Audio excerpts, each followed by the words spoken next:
Hello दोस्तों। आज की कहानी है राजकुमारी और 7 राजकुमारों की प्रेम कहानी। बहुत समय पहले की बात है।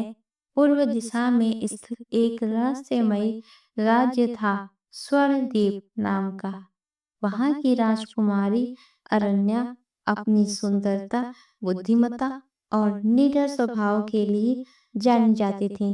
राज्य में खुशहाली थी, लेकिन राजकुमारी की शादी अब एक राजनीतिक मुद्दा बन चुकी थी।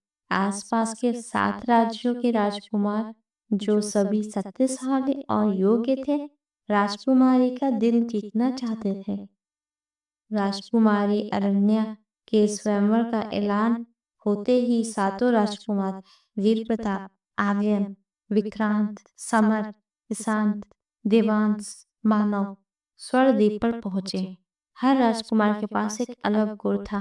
प्रताप बलवान था, आर्यन ज्ञानी था, विक्रांत कुशल योद्धा, समर कुटिल नीतिज्ञ, ईशान संगीतज्ञ, देवांश चिकित्सक और मानव प्रकृति प्रेमी। राजकुमारी ने तय किया कि वह कोई प्रतियोगिता नहीं चाहती, बल्कि उन सबको उनके कर्मों से परखेगी। राजकुमारी ने 7 परीक्षाओं का आयोजन किया। धैर्य, करुणा, निष्ठा, ज्ञान, कला, चिकित्सा और आत्मत्याग की कसौटियों पर प्रत्येक दिन एक परीक्षा होती और हर राजकुमार का कोई न कोई गुण प्रकट होता। अरण्या उन सबके कार्यों को चुपचाप देख रही थी।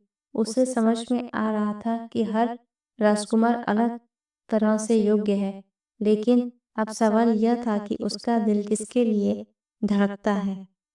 5वीं परीक्षा के बाद राजकुमारी बहुत उलझन में पड़ गई। उसके मन में ईशान के मधुर से गीतों की ध्वनि गूंज रही थी, पर वह विक्रांत के साहस से प्रभावित थी।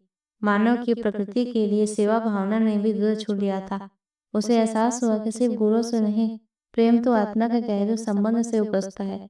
लेकिन क्या वह इन सातों राजकुमारों में से किसी को अपना जीवन साथी बना सकती है? 7वीं परीक्षा आत्मत्याग की थी। एक काल्पनिक संकट उत्पन्न किया गया, जिसमें राज्य पर हमला होता है और राजकुमारी को बचाने के लिए राजकुमार को अपनी शक्ति छोड़नी होती है। इस परीक्षा में केवल एक राजकुमार ने अपनी प्राणों की परवाह किए बिना राजकुमारी को बचाया। वह था मानव। उसने कहा, राजकुमारी सुरक्षित हो, यही मेरा सबसे बड़ा पुरस्कार है। बाकी सब भी वीरता से लड़े, पर मानव का त्याग सबसे बड़ा था। राजकुमारी को अब कोई संशय नहीं था।